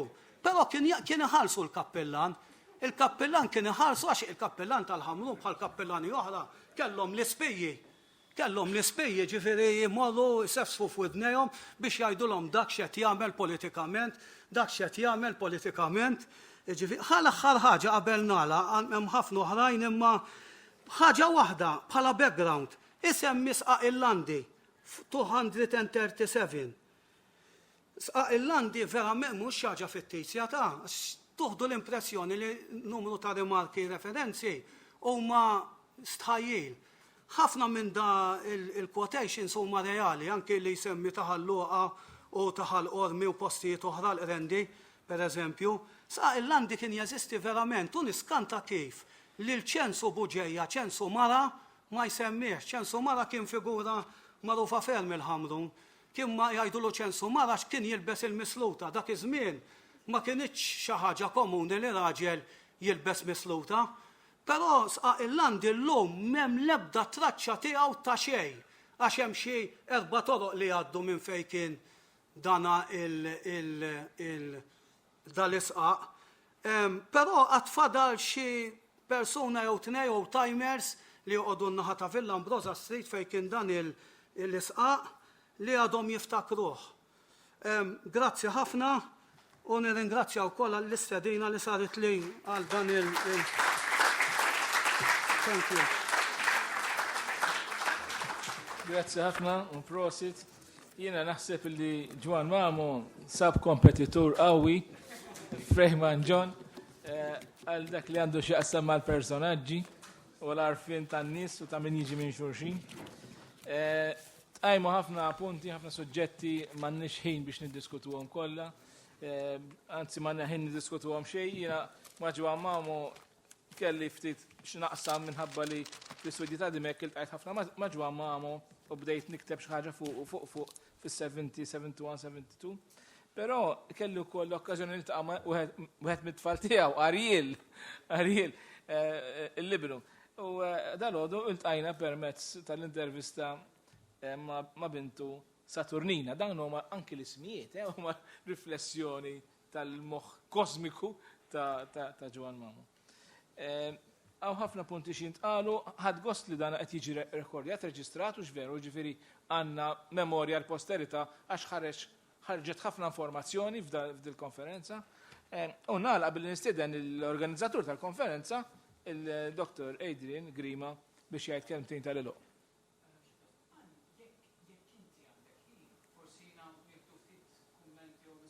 Iva, mela, le, mhux jien għalija, għandkom x'kien intkom għax ma nafx l-overtime kif qiegħed. All right. Mistoqsijiet mela. Giuseppi. Ejva,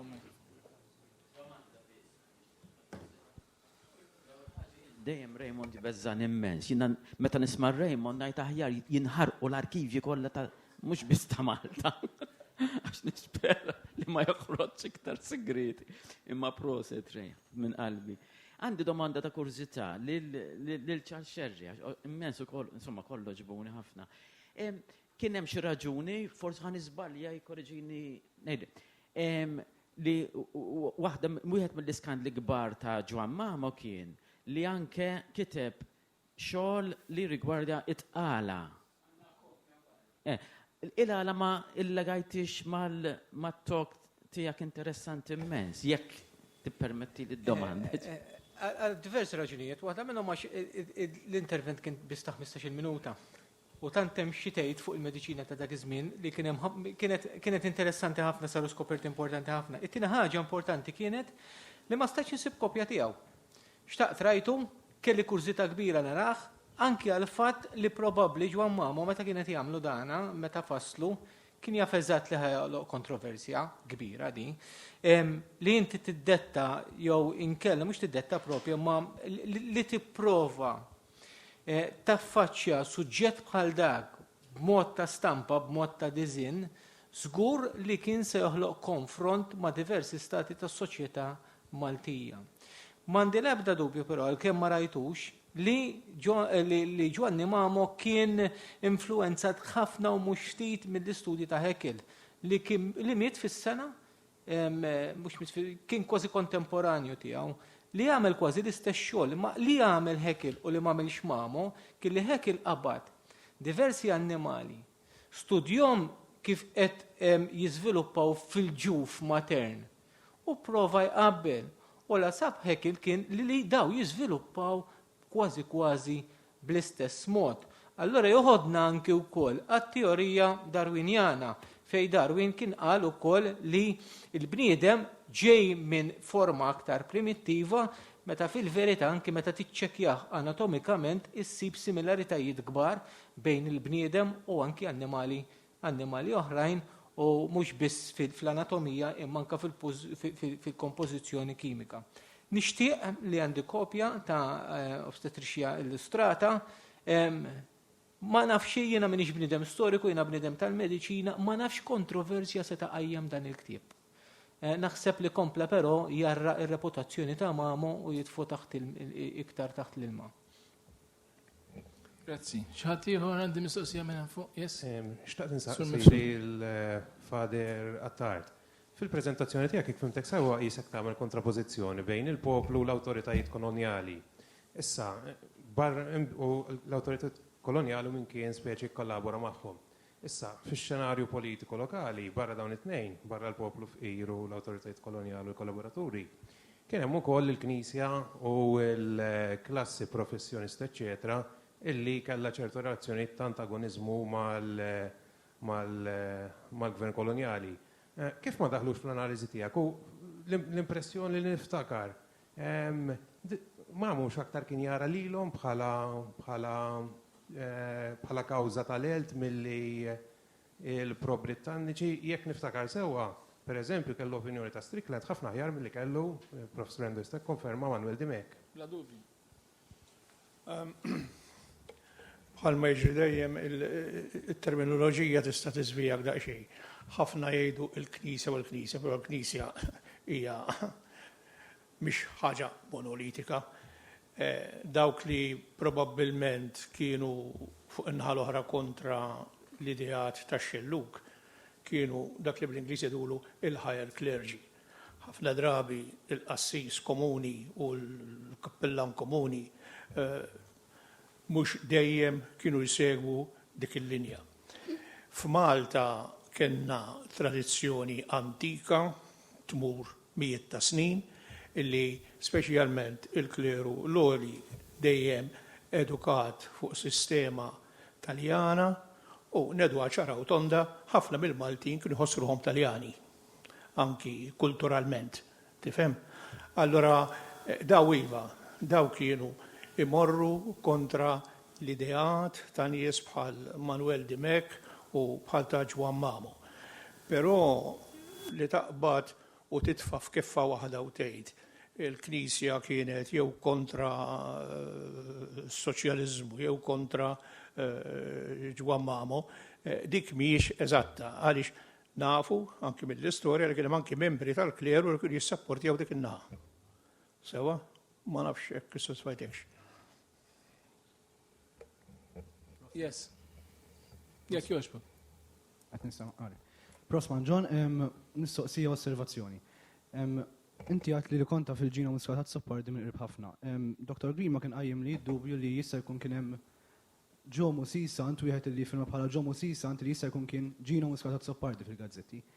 Nistaqsik jekk tikkonferma xi jew għandek xi idea dwar dan. U osservazzjoni oħra, inti għat li uritan avvenut fl-Amerika huwa kollu kemmu reali. Issa, fil-lista twila li ta' provi ta' fatturi, elementi, karattri storiċi, inti ma daħħal xejn l-karattri ewlenin fl-istorja, l-ċikka, l-gerit, eccetera, eccetera. Issa nafu li dik hija kollha kemmi karattri fizzjoni. Issa, kif tiġġustifika l-fatt mela li l-ktieb huwa kollu kemmu storiku? Grazzi. Fuq ta' sant, jiena qatt ma naf minn kemm dont nafu li kien juża dak in-nom deplu. Ma jidillix li qatt semmih. Isemmi sant li kien jgħix il-Rendi, li kien ġeneologu jagħmel il-family trees, eccetera, li naf li llum il-ġeneoloġija li kellu spiċċat isemmih. Fuq l-linja ġenerali, il-background u il-foreground huma reali. Issa ġieli juża xi ismijiet li ngħad m'għandhomx kunjom, eccetera, li jista' jkun uża xi isem b'mod fittizju jew tnejn biex jgħaddi il-messaġġ aħħari tiegħu, imma ma tistax fuq dawk tgħidlu li huwa fiction huwa fil-romanz soċjali,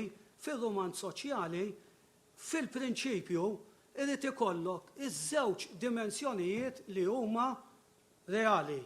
Tajjeb, jista' jkun li hemm xi tnejn tlieta li bħal li qed tassemmi inti, imma il-personaġġi li huma identifikabbli kollha huma reali. Jista' jkun li uża dan anki aħna llum nitkellmu fid-diskors, ġieli nagħmlu użu minn xi metafora fid-diskors tagħna, jew forsi nużaw analoġikament referenza għal xi ħadd biex infissru xi ħaġa, imma hu bħala korp il-dimensjoni, iż-żewġ dimensjoni huma reali, mhux għandek il-firxa kollha tal-ktieb qed bħala finzjoni qed jużan ħin kollu, f'dak is-sens m'għandekx inti fil-ktieb, m'għandekx karattru pereżempju għax dal-personaġġi kollha li qed isemmi li semmejt jien semmejt ftit minnhom minn tal-ħamrun għax imbagħad hemm oħrajn. Hemm ta' Laħar Ġdid pereżempju li jiena kont kellimt fuqhom ħafna mill-Bulgarja qabel miet x'ismu li kien Karmenu l-Bulgarja u naf kemm iltqajt miegħu u ddiskutejt. Jiġifieri bażikament issa mhux ħanajdlek għandna ngħidu exceptio firmat regola vera, l-eċċezzjoni tiffirma regola. Imma b'mod regolari il-ktieb huwa reali kemm fil-foreground u kemm fil-background. Ħana jitkellma jien fuq di ta' Santa li xina Gino Moscatazzo Pardi konna fuq ukoll. Gino Moscatazzo Pardi ma kienx xi persuna li jitfal ġebla u jaħbidu ta'. Gino Moscatazzo Pardi kien l-editur ta' Xekkek. Kien personaġġ illi he stands for what he believes in. Fimt? Jiġifieri jiena niddubita kien xi ktab taħt nom deplum Gino Moscatazzo. Kont sa ngħid xi ħaġa. Fil-fatt naħseb l-iktar żewġ persuni li kienu jafuh konna jiena qed ngħidha mill-10 years min jaf kemm mort bil-mixi mill-Ħamrun sa 10 High Street ta' Sliema fejn kien hemm nista' nsemmih il-Joinwell tidħol hekk fil-ġenb id-dar biex ngħidilkom ukoll ftit wara li mietet il-mara tiegħu għandna. Kienu jiġi eżatt wara l-pjazzetta ta' Sliema tajjeb għal id-dud.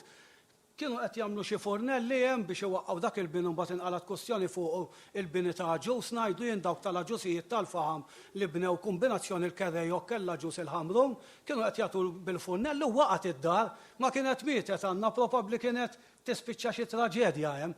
Jien niftakar Ġejno iż-żewweġ kbir għaliex Ġejno Anna kienet mara barmaid ħanajda straight. Ma kellhomx tfal iż-żewġu kbar fil-fatt mhux qed ngħidha b'mod dispreġġattiv ta' ġifieri kienet eġob ġifieri li kienu ħafna nisa jagħmluh din l-idea li n-nisa ħarġu jaħdmu l-beraħ l-ewla. This is a misconception ta' meta ġew il-kumpanija ta' tabak internazzjonali għaw fin-najt inten mhux kowżis dak kien kellek l-aqwa barama ta' sigaretti li kienu jtellaw l-iktar xogħol kienu n-nisa. Hand rollers għaw ta' sigaretti mill-Ħamrun tax kemm kellna minnhom u l-Marsa u Santa Venera kemm trid. U ma dak it-tros jafġu b'saqajhom l-eneb biex jagħmlu l-imbejt. Fejn li il-mara ħarġet taħdem il-bieraħ. Mela l-mara kienet ħarġet taħdem għax kienet dik li ngħidu la perpetwa ma' xi saċerdot. In-nisa ilhom jaħdmu Malta minn żmien Żemżem. This is a misconception. Fin-1927 Strickland kien diġà qed jiġġieled biex il-mara tingħata dritt li tidher fuq kontratt li xi ħaġa li mbagħad daħlet fl-1973 ara kemm domna nistennew. Jiġifieri l-mara kellha rol importanti li ma kienx tispikka l-mara istituzzjonalment. Imma fuq livell ta' grassroots in-nisa fost l-iktar li kienu jbatu Malta hemm kittib Winja Court kombinazzjoni bħal Grammastru Adrian u dawk da Winja Court. Da Winja Court ħareġ ktieb fuq Malta fl-1910 jgħid li l-mara hija l-aqwa seftura ġod-dinja. L-aqwa mejd ġod-dinja ara kemm kienet taħdem il-mara. Ġiddi għandna ħafna misconceptions fl-istorja jiddispjaċejni ngħid. Tajjeb, u Ġejno Moscatazzo Pardi iż-żewweġ kbir. Għaliex missieru Ġuże, missier il-letteratura Maltija, kien opponilu li jiżżewweġ il-Anna. Meta miet missieru mbagħad iżżewweġ. Dik li ġara kien. Però li uża non-diplom ma m'għandekx Ġifieri ma naħsibx li. U lejna Kemna del-comment, Henry. Forse għalit l-uttessi, Mary. Minuta. Ħanniġi għal. Pero n-nisa ma kunux mejz biss, jina fl-isra tal-ġurnalizmu li inti tiċita ħafna, jek tarawh, għandi mara fis-seklu 19 li kienet editriċi ta' gazzetta, f'Malta ġbin. Kemm niġi għal komment li il-IM, skużani, ma nafx. Mike. Le, mux Mike, il-Clifford.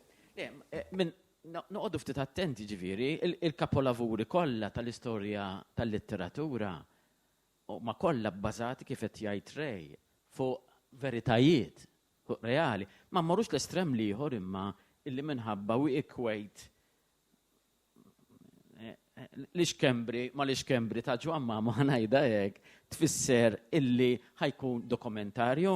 Għandek il-Dr. Zhivago, għandek il-Bulgaga, daqs kemmem, ġifir kapolavuru ma kolla bil-forz, għall-ħas ma tkunx hekk, ma marrux l-estrem li jħor imma illi ħansibu d-dettalji realistiċi storiċi tal-personaġġ ħajkunu riflessi wkoll f'xogħol li jitraxxendihom jiġifieri. Ma tistax tipotizzaw, għax jina per eżempju Feliċ, Perez fil-kontest li referi ripeti li għaddi Mekjani, kien hemm Feliċ li kien l-uniku gradwat li kien hemm it-tesserat fi xirka tal-imdawli. Ma nafx li kienu jien, Feliċ Buħaġa, ma nafx, ma stax ngħid. Xi ħaġa oħra? Fl-analiżi tal-arti. Fl-analiżi qatt ma tista' tkun kategoriku. Eżatt. Kellha mhux qed inkun kategoriku. Eżatt. Jekk m'hemmx iżjed mistoqsijiet nisiden il-Adrian biex jikkonkludi. Grazzi u prosit.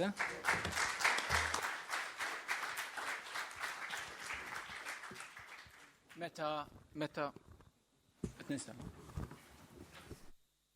Hello.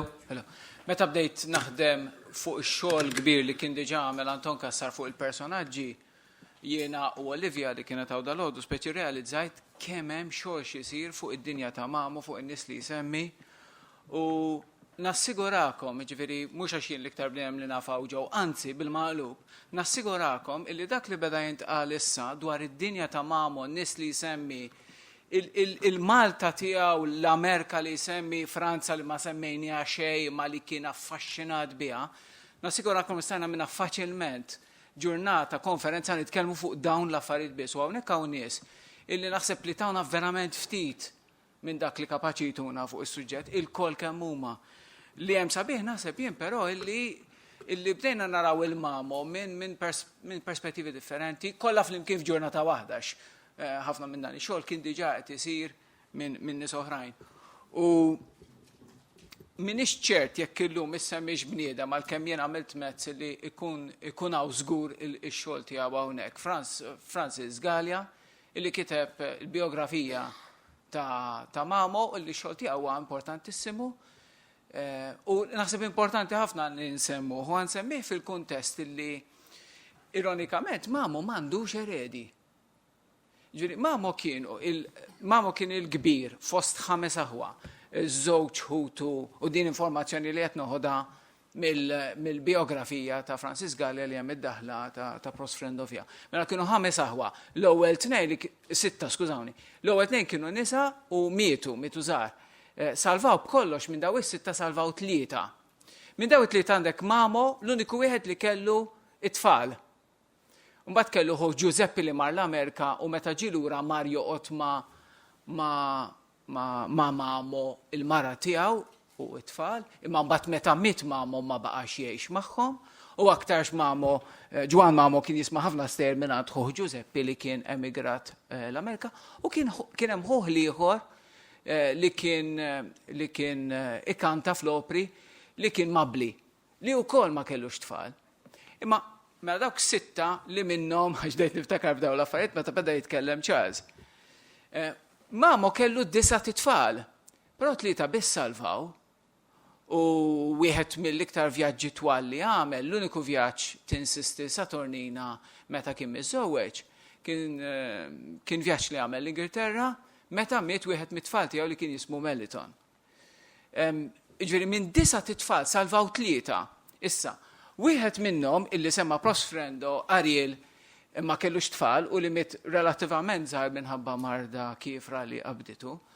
Saturnina illi iż-żewġet kbira, iż-żewġet Armel u għandha 4 tfal imma minn tiegħu mhux tagħha u Dolfu jew Delfin Satiro Mamo li għadu ħaj u li hu membru tal-soċju tal-mużew u li jinstema' ftit il-leħnu f'wieħed mill-programmi tal-Amerika ta' Mamo li konna minna fuq Campus FM.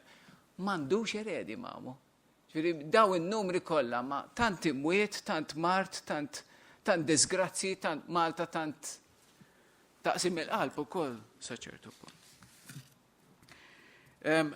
Dr. Mikallef sfortunatament kellu jitlaq qabel l-aħħar sessjoni għaliex kellu impenn ieħor għawdex sfortunatament u insista miegħi illi ngħid illi jiskuża ruħu ħafna li ma kienx hawn.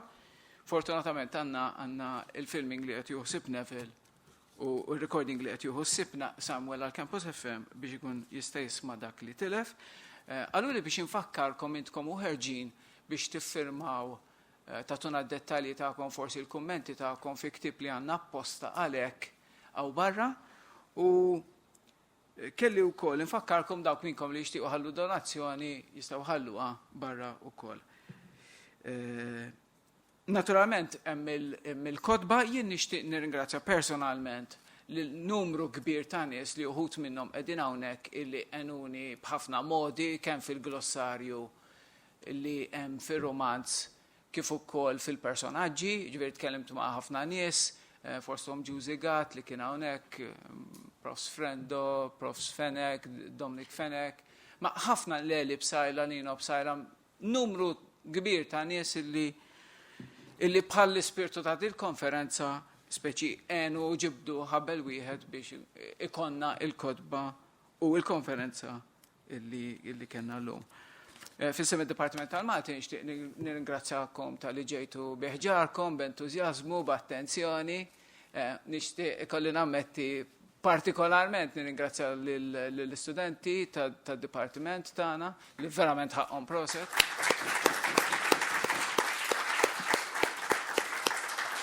Issa tafu għaliex aħna kontenti nagħmlu f'dan id-Dipartiment. U nirringrazzja lil kellima kollha illi għamlu ħafna ħin jippreparaw id-diskorsi tagħhom u tawna biss parti minn dak li preparaw li dawk kollha li mexxew id-diskussjonijiet lill-Ministru Evarist Bartolo illi mingħajru din il-konferenza kif illum żgur li ma kienx issir u lill-Prorettur il-Professur Joe Frigieri illi irrappreżenta lill-Università Dolodu. Nirringrazzjakom il-koll, nitlobkom biex iżommu kuntatt magħna kemm mod ġenerali bħala Dipartiment fuq Facebook u fuq l-Internet mod ġenerali u anki fejn jidħol il-proġett Ġwan Mamo. Kif indunajtu jiena ma għadx nitkellem fuqha minn qabel ma konna qed nirrekordjaw kollox imma ma rridx ngħidha għaliex importanti ħafna l-parteċipazzjoni tan-nies id-diskussjoni u hekk allura ma rridx nagħti l-impressjoni tista' ma tiġix il-konferenza u hija mbagħad toqgħod tisma' recordings. Jiġifieri il-pjanu illi ikun hemm sensiela ta' programmi fuq Campus FM li letteralment jirriproduċu dak li smajtu hawnhekk. L-idea wkoll imma din mhijiex weda illi jkun hemm pubblikazzjoni ta' dak li smajtu hawnhekk. Dak ovvjament huwa attir imma mhijiex xi ħaġa ppjanata bħal mi ppjanata din is-sensiela ta' programmi, sensiela qasira ta' programmi mill-konferenza.